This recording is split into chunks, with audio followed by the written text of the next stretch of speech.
All right. Well, week 2 is now in the books, and we had quite an exciting week to take a look at, and some fresh faces at the top of the leaderboard. So let's take a quick look at how well you all did this week.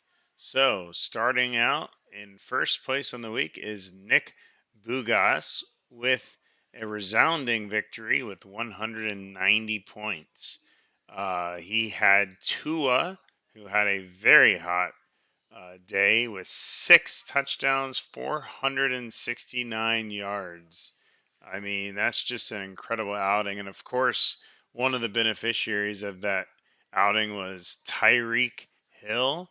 I call him Tyreek the Freak, with 2 touchdowns, 190 receiving yards, 11 catches, with a bonus of over 100 yards receiving. Next, he had Drake out of Atlanta, although Atlanta still didn't find a way to come back or win. But he is shining so far this season with 24 points, and he's got Curtis Samuel here with 22. So, overall, a great outing for Nick. Great picks. Second place, no stranger to the top, is Jeremy Martz with 177 points. He took a similar route with Tyreek Hill, but he also had Carson Wentz, who faced off against Detroit. Even though it was a losing effort, he still got 31, almost 32 points with 3 touchdowns and 300 yards passing, with some ground yards as well.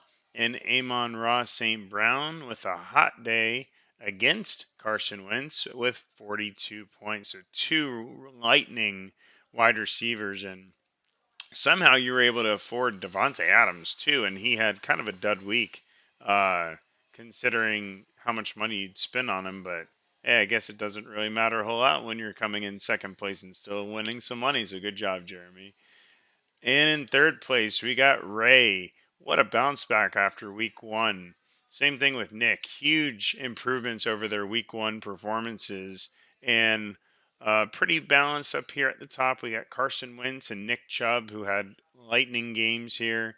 And then Tyreek Hill as well. He seemed to be on a lot of winning rosters along with Curtis Samuel. So great job to the top 3 this week. Rounding out the top 5, we had Josh Carl. He had a couple hot games from Stephon Diggs and Amon-Ra St. Brown, and Grant with a 5th place finish with a hot Jalen Hurts. That's actually how I climbed from 27th place all the way up to 11th last night, Monday Night Football. I had Jalen Hurts as well, watching him light it up on the field. And then he also had Chubb and Cooper Cup along with Curtis Samuel. So well done up here. Let's take a quick look now at the standings now that we have at least 2 weeks under our belt. So what are we going to see here? Well, looking at first place is Jeremy Martz. Hasn't even won, and yet he is at the top, 24.82 points ahead of the next person. So he climbed from 5th place all the way to first place this week. And so if you guys are unfamiliar with my standing spreadsheet, I'm going to be adding to it throughout the season. We only have 2 weeks under our belt. Once we get to week 3, I'll be adding a trailing 3-week average, so you can kind of see what's going on over the past 3 weeks. And you'll also see some winnings and some other stuff that I add to this throughout the season.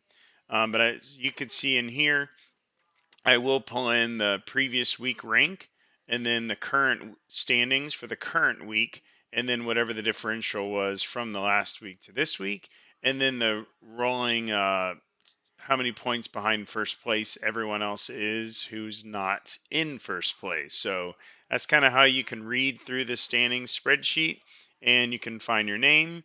Here I am down here.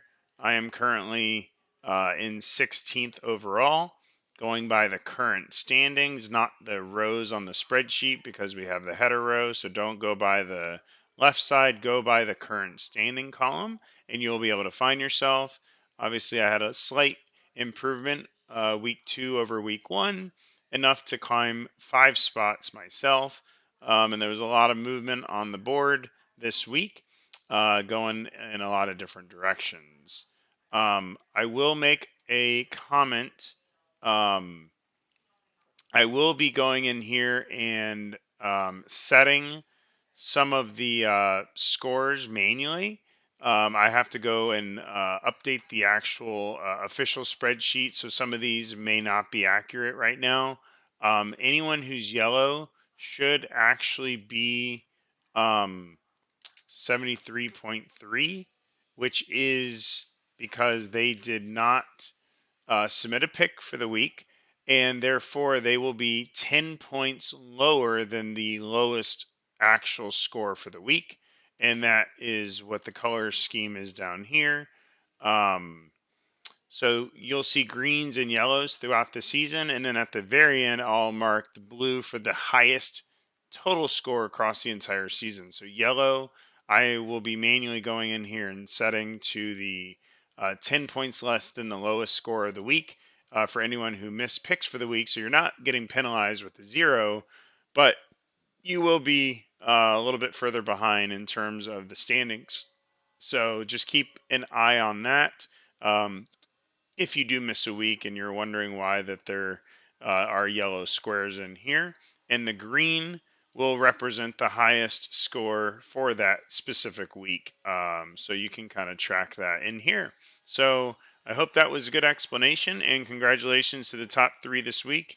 I'll be sending out payments very soon. So thank you all for tuning in, and good luck this week. Also, it's President's Cup, so go USA! USA, USA.